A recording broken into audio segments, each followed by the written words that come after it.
नमस्कार,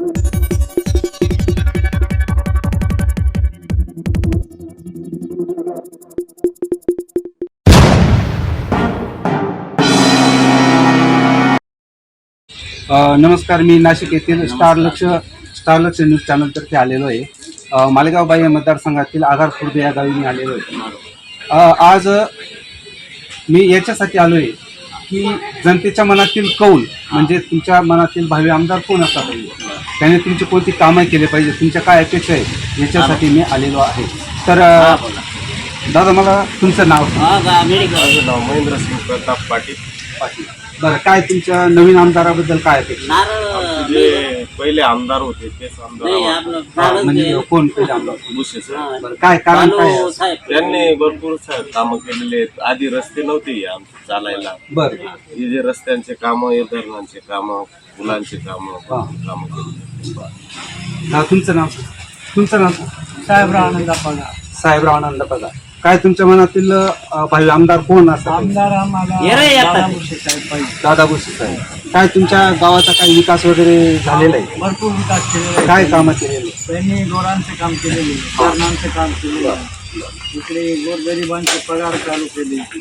इकडे त्यांनी आता नदीला पाणी आणले. बरं, पुष्कळ कामं केली. बाबा, तुमचं नाव?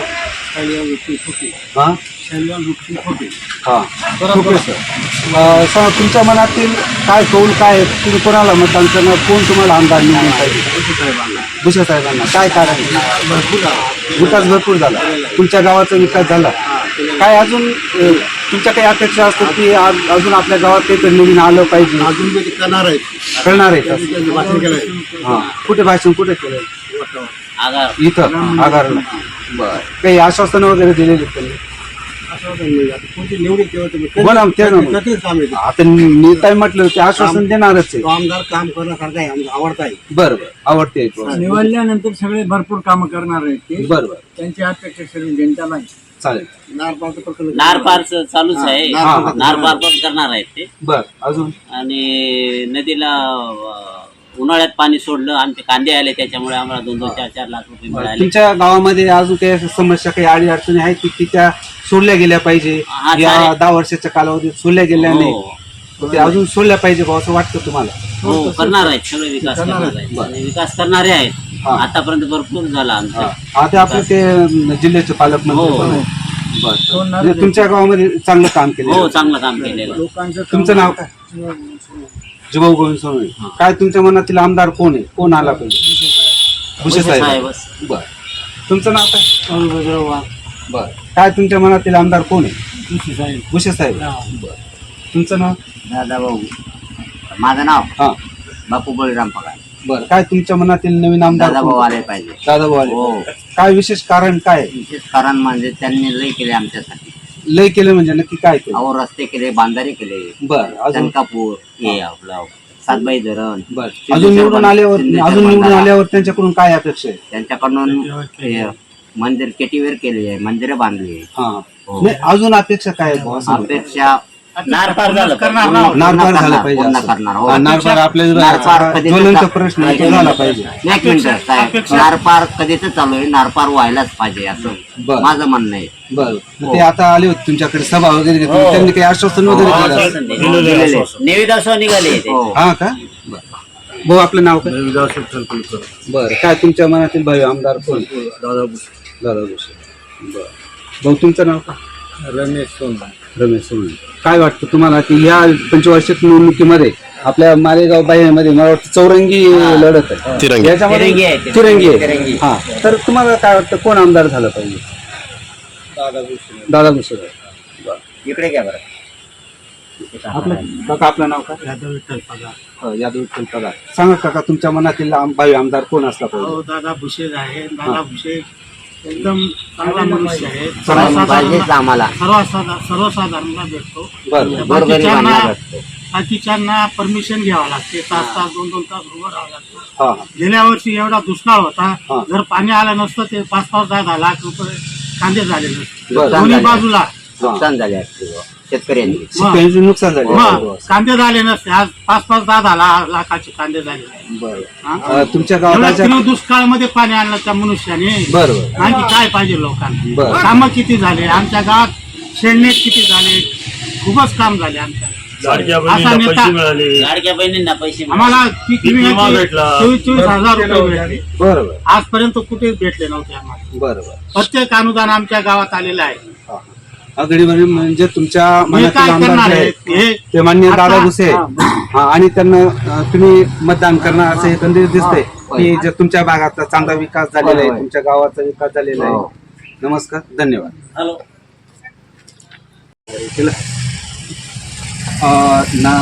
मालेगाव बाह्य मतदारसंघातील आगारखुर्द येथे आपण आलेलो आहोत. स्टार लक्ष न्यूज चॅनलतर्फे आपल्या सर्वांचं हार्दिक स्वागत करतो. आज आम्ही स्टार लक्ष न्यूज चॅनलने एक मोहीम चालू केलेली आहे की कौल जनतेच्या मनातला किंवा जनतेच्या मनातला भावी आमदार कोण असला पाहिजे, त्यांच्याकडून काय अपेक्षा आहे, अजून तुमच्या गावाचे काही प्रश्न वगैरे असतील तर ते तुम्ही मनमोकळेपणाने व्यक्त करायचे. भाऊ, आपलं नाव काय? हिरत संधी काटोके. हा, काय तुमच्या मनात काय अपेक्षा आहेत, भावी आमदार कोण असला पाहिजे? नवे आमदार तर दादा भुसे आले पाहिजे. बरं, काय कारण काय आहे? कारण त्यांनी चांगलं काम केलं जनतेसाठी. ते कुठेही रात्र हे धावपळ करता. पाण्याचा प्रश्न त्यांनी सोडला. आता शिक्षणाचा पण प्रश्न ते सोडवलेला आहे. अधिक दवाखाने वगैरे बनवले, त्याच्यासाठी तेच पाहिजे भाऊ आम्हाला. आपले दादा भुसे पाहिजे. पालकमंत्री पण आहेत. पालकमंत्री आहेत ते. हो, त्यांना तेच पाहिजे. भाऊ, आपलं नाव? पगार सुयोग पगार. भाऊ, आपल्या मनातील भावी आमदार कोण असतात? माने सन्मान्य दादासाहेब. काय कारण काय आहे की त्यांनी काय असं केलेलं आहे की तुम्हाला अजून परत त्यांना निवडून आणं असं वाटतं? दादासाहेब भुसे यांच्याकडे दूरदृष्टिकोन आहे. हां. त्याच्या माध्यमातून त्यांनी शेतकऱ्यांसाठी असो, हां. दलितांसाठी असो किंवा सर्वसामान्य जनतेसाठी असो अनेक असे प्रश्न त्यांनी मार्गी लावलेले आहेत. तुम्ही आता बघाल तर गिरणा नदीला दोघं साईड पाणी आता सुद्धा फुल आहे आणि पुन्हा उन्हाळ्यामध्ये सुद्धा गिरणा नदी, गिरणाबाई आमची दुथडी वाहत होती आणि या शेतकऱ्यांचं या ठिकाणी भरपूर असं भरघोस उत्पन्न भेटलं. त्याच ठिकाणी पाणी आलं नसतं. दादासाहेबांनी जर सूचना केल्या नसत्या तर पूर्ण सगळीकडे आमच्या गावात तर दुष्काळ भीषण असा होता आणि आज प्रत्येकाला पाण्याचे हाल तर जाऊ द्या, म्हणजे अन्नापासून सुद्धा वंचित राहावं लागत होतं. असे हाल झाले असते जर पाणी आलं नसतं. दुसरं विचाराल तुम्ही तर शिक्षणाबाबत काष्टी येथे मोठं असं कृषी संकुल त्यांनी बांधलेलं आहे. 5 मोठे कॉलेज आणि 1 डिप्लोमा कॉलेज असं शैक्षणिक दृष्ट्या आपण राऊरीला जे कृषीचं शिक्षण घेऊ शकतो ते शिक्षण आपण आता आपल्या मालेगावात मिळणार आहे. म्हणजे आपल्याला जे ग्रामीण भागातील मुलं इतके दूर जात होते त्यांना आता इथं इथं ते मिळणार आहे. आणि आपल्या म्हणजे आजूबाजूचे जे काही म्हणजे नुसतं मालेगावच नव्हे तर इतर सिटी मधून सुद्धा लोक म्हणजे मुलं या ठिकाणी शिकायला येतील व त्यांच्या कुटुंबाचे संबंध या मालेगावशी जोडले जातील. म्हणजे त्या विद्यार्थ्यांना इतक्या दूर न जाता इथे मालेगावला शिक्षण जवळच्या जवळ अवेलेबल होणार. दुसरी गोष्ट तर विचाराल वैद्यकीय बाबत तर आताच तुम्हाला माहिती असेल की नाही माहित नाही, पण मालेगावमध्ये महिला हॉस्पिटलचं उद्घाटन झालं. महिला हॉस्पिटलमध्ये पूर्ण मोफत असं सुविधा आहेत तर महिलांसाठी व 12 वर्षाखालील बाळांसाठी. तिथं आजपर्यंत माझ्या अंदाजानुसार कमीत कमी 800 ते 1000 डिलिव्हरी झालेली असेल. जर तुम्ही एका सिझरियनचा विचार केला तर आज प्रायव्हेट हॉस्पिटलमध्ये 50,000 रुपये लागून जातात. तिथं आतापर्यंत मागे गेलो होतो आम्ही, तिथल्या मॅडमांनी आम्हाला सांगितलं की सर इथं आतापर्यंत 497 सिझरियन झालेले. म्हणजे हा पैसा जनतेचाच वाचलेला आहे. एक लोकनायक आहेत ते आणि जनतेचे मनातले भावी आमदार आहेत आणि विकास पुरुष आहेत आमचे. त्याच्यामुळे आम्हाला पुढील आमदार सुद्धा दादासाहेब पाहिजे. दूरदृष्टिकोन ठेवणारे नेते आहेत. शैक्षणिक असो, औद्योगिक असो.